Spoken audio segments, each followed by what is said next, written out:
Xo'p, endi superadmin bo'lmagan biror bir yuzerni ustida bir amalda ko'ramiz. Ya'ni to'laqonli ruxsatlarga ega bo'lmagan kompaniya admin misolida ko'rsak bo'ladi. Xo'p, uning uchun nima qilamiz? Yangi rol, yangi kompaniya yaratib ko'ramiz keling. Xo'p, kompaniya uchun biz admin yaratishimizdan oldin birinchi unga rol yaratamiz. Rol yaratamiz va o'sha rolga uni biriktiramiz. Masalan, bizda o'zi kompaniya admin bor edi. Bu yerda rolesda kompaniya admin bor edi. Uni permissionlarini cheklaymiz. Masalan, kompaniya admin 1 masalan. Neymi shunaqa? Bizda o'zi permission soni 10 ta bo'ladigan bo'lsa,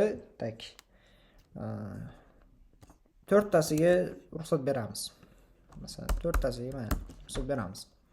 Bizda yangi permission 4 ta, ya'ni 4 ta ruxsatga ega bo'lgan, faqat employee ustida amal bajara oladigan kompaniya admin V1 nomi ostida yangi rol yaratildi. Endi bu rolni kompaniya adminga biriktiramiz. Ya'ni qanday usulda? Yangi kompaniya yaratganimizda avtomatik unga user yaratiladi, user account.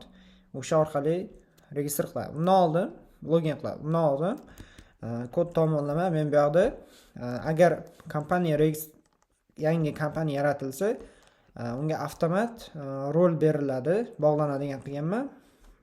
Buni bu yerda o'sha yangi kompaniya admin V1 ga o'zgartirish bilan biz yangi adminlarni shu rolda yaratishimiz mumkin kompaniya uchun. Xo'p, bu yerda hozir yaratadigan bo'lsak, bizda error beradi, sabab unique bo'lgan joylarimiz bor. Email, admin email.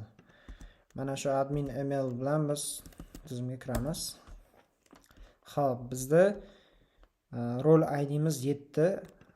Mana bu boya kompaniya admin V1 ga biriktirildi. Mana shu admin. Endi shu orqali biz endi login qilib ko'ramiz va hozir login qilamiz birinchi. Hop. Login passwordiga bu yerdagi password. Passwordimiz bu yerda response yo'q edi.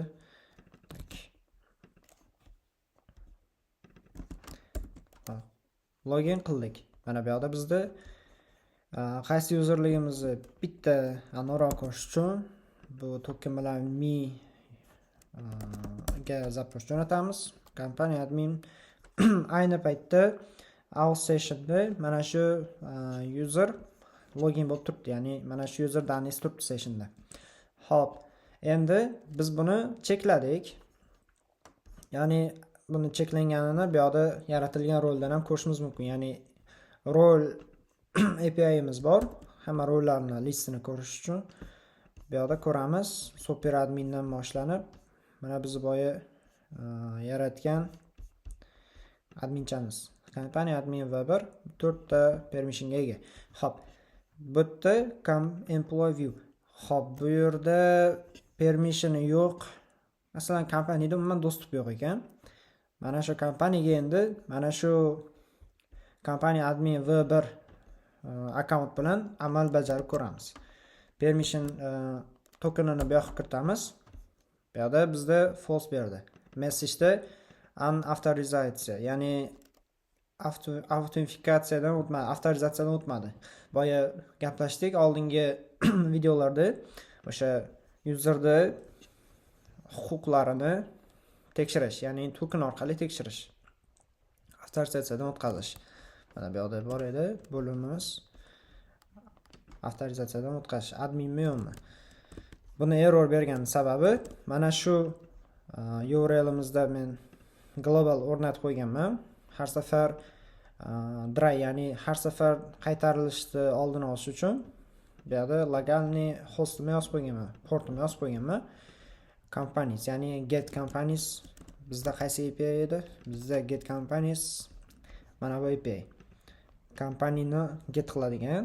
Bunda kompaniya view permissioni bor. Ya'ni mana shu permissioni bor rolgina mana shuni ustida amal bajara oladi. Biz esa